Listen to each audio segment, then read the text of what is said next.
ඒකයි පින්වතුනි. දැන් ඔබ හිතන් ඉන්නේ ලෝකෙ ඔබට ආදරේ කියලා. ඉතින් අම්මා තාත්තවත් ඔබට ආදරේ නැහැ. එහෙනම් ලෝකේ අනිත් එක්කෙනා ගැන කතා කරන්න එපා පින්වතුනි. ධම්මං විනා නත්ති පිතාච මාතා කියලා භාග්‍යවතුන් වහන්සේ දේශනා කළේ ඒකයි. ඕක පුළුවන් නම් පින්වතුනි රන් අකුරෙන් ලියලා තියාගන්න. ධම්මං විනා නත්ති පිතාච මාතා.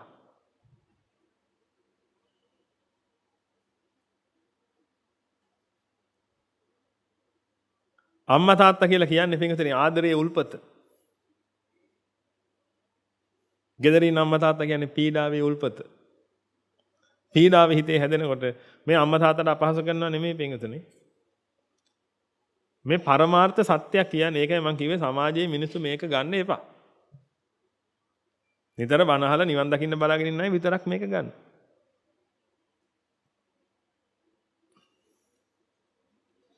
හිතේ පීඩාව හැදෙනවා නම් පීඩාව දුන්න හැකි, හිතේ මෙත්තාව හැදෙනවා නම් මෙත්තාව දුන්න හැකි. අවිද්‍යාව තෘෂ්ණා සාගත හිතේ හැදෙන්නේ පීඩාව විතරයි. ඒක නිසා කවදාක්වත් පින්වතුනි මෙත්තාව දෙන්න බෑ.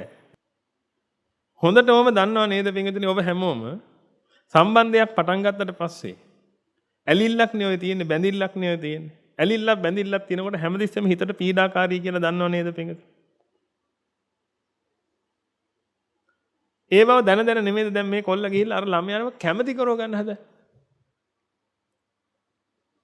1000ක් දේවල් කියලා ඉර දෙන්නම් හඳ දෙන්නම් හරි කමන්නේ කියලා දන ගහලා මල් පොකුරක් දීලා හරි කමන්නේ. බලන් ටිකක් මම්ම හොදන්නම් ඔයා මොකුත් හොදන්න ඕනේ නැහැ කියලා. ඔය ඔක්කොම කියලා පින්වතුනි අර හිත කැමති කරව ගන්න හදන්නේ. හොඳටම දන්නව නේද පින්වතුනි මේ හිත මේකට කැමති වෙච්ච ගමන් දැන් ඒකත් පෙලෙන්න පටන් ගන්නවා කියලා මේක වගේම. එහෙනම් මට කියන්න ආදරයද ඔය තියෙන්නේ. මේකනේ ආදරය දෙන්න නම් හිතේ ආදරයක් තියෙන්න බෑ. ආදරේ නෙමෙයිනේ හිතේ තියෙන පීඩාවක්නේ. ඒක නිසා පින්වතුනි හැමතිස්සෙම ලෝකයා තව කෙනෙකුට දෙන්නේ මොකද්ද? පීඩාව. හොඳට මතක තියාගන්න. තියෙන්නේ මොකද්ද? ඒක තමයි දෙන්නේ. දැන් යන් අම්මලා තාත්තලා ගාවට අම්මා තාත්තගේ හිතේ මොනවද තියෙන්නේ පින්වතුනි? අම්මා තාත්තගේ හිතේ මොනවද තියෙන්නේ? පීඩාව තියෙන්නේ පින්වතුනි. අම්මා තාත්තා කියලානේ අපි සම්මුතියෙන් හදාගත්ත එකක් පින්වතුනි. මේකේ බේස් එක ගත්තොත් එහෙම මූලික අවස්ථාව ගත්තොත් එහෙම කයක් තියෙන ඔය කය ඇතුලේ හිතක් වැඩ කරනවා. ඒක අවිද්‍යාව තෘෂ්ණා සහගත නම් පින්වතුනි මොකද වෙන්නේ? ඒකේ පීඩාවක් හටගන්න. ඔන්න ඕක තමයි ඇත්ත කතාව. පස්සේ තමයි පින්වතුනි ස්ත්‍රී පුරුෂ කියලා වෙන් වෙනවා, අම්මලා තාත්තලා කියලා වෙන් වෙනවා, දුව දරුවෝ කියලා වෙන් වෙනවා. ඔය ඔක්කොම පස්සේ වෙන වැඩ. ඊට කලින් සිද්ධ වෙන්නේ පින්වතුනි අර කොටස. ඒක සබ්බචිත්ත සාධාරණයි පින්වතුනි ආර්යයන් වහන්සේලාට හැරෙන්න. ලෝකේ ඉන්න සියලු දෙනාට අඩංගු කාරණාවක් ඒක.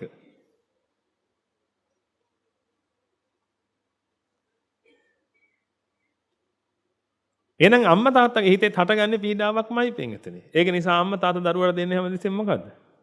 පීඩාවක් පින්වතුනි. මෙච්චර කාලයක් ඔබගේ දරුවාට දීලා තියෙන පීඩාවක්. දහම අවබෝධ වෙන්න කලින්. දහම අවබෝධ වෙච්ච ගමන් සමහරවිට ඔබ කියන්නේ පුතේ කියලා පැවිදියන්. පුතේ මේ දහම ඉගෙන ගන්න. මේ පැවිදි නොවුණක් කමන්නේ මේ දහම ඉගෙන ගන්න. මේ බණ ටික අහපන් මං හරි කියලා දෙන්න. මොකද ඔබට අවබෝධ වුණාට පස්සේ පින්වතුනි ඔබ උත්සාහ කළා ඊට පස්සේ ඒ දරුවට ඒක කියලා දෙන්න. නමුත් ඔබට අවබෝධ නැති කාලේ ඔබ කලේම පින්වතුනි ඔබගේ පීඩාවල් දරුවා හරහා යවපු එක. ඔබ කිව්වේ නැද්ද අර පුංචි එකාට කිව්වේ නැද්ද අම්මිට ආදරේ කියන්න අම්මිට ආදරේ කියන්න කිව්වද නැද්ද? නෑ ඔබ හොඳටම දන්නව නේද ප්‍රේමතෝ ජායති සෝකෝ ප්‍රේමතෝ ජායති භයං කියලා. දන්නේ නැද්ද? ප්‍රේමය කියන්නේ දුක ශෝකේ ජනිත කරන එකක් කියලා. බය ජනිත කරන එකක් කියලා ඔබ දන්නේ නැද්ද? ඒ දැන නේද ඔබ කිව්වේ අම්මිට ආදරේ කියන්න අම්මිට ආදරේ කියන්න.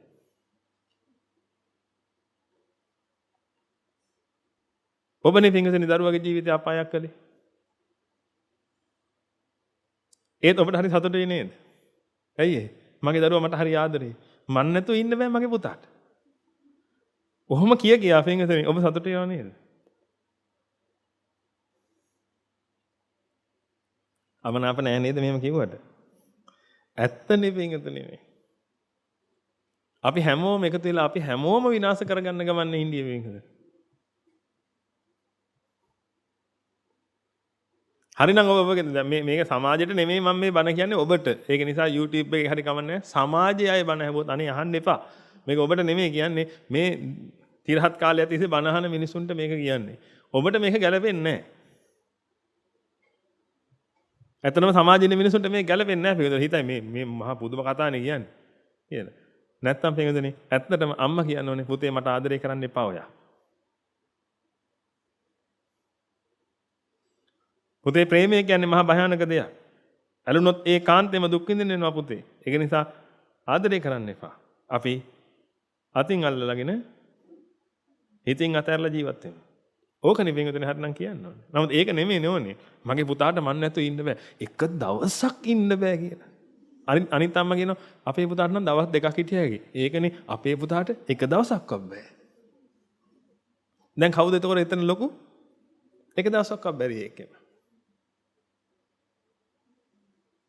එහෙම නැත්නම් පින්වතුනි මොනවා හරි කරලා අර පොඩි එකා ගොනුවට දාලා මං පුතාට ආදරේ මමම්මි මං ආදරේ මං තාත්ති මං ආදරේ කියා මොකද කරන්නේ පින්වතුනි? අර හිතට ඒක ඇතුල් කරලා පින්වතුනි ඒකාට ඔබ නැතුව බැරි කරනවා. හේතුව ඔබගේ හිතේ තිබිච්ච පීඩාව ඒකෙන් නිදහස් වෙන්න ඔබ උත්සාහ කළා. ඔබගේ ලෙයින් හැදිච්ච දරුවටත් ওই ටික නම් ඔබ කරන්නේ. අනේ අර එහා ගෙදර කොළු පැටියා ගැන මොන කතාවද පින්වතුනි?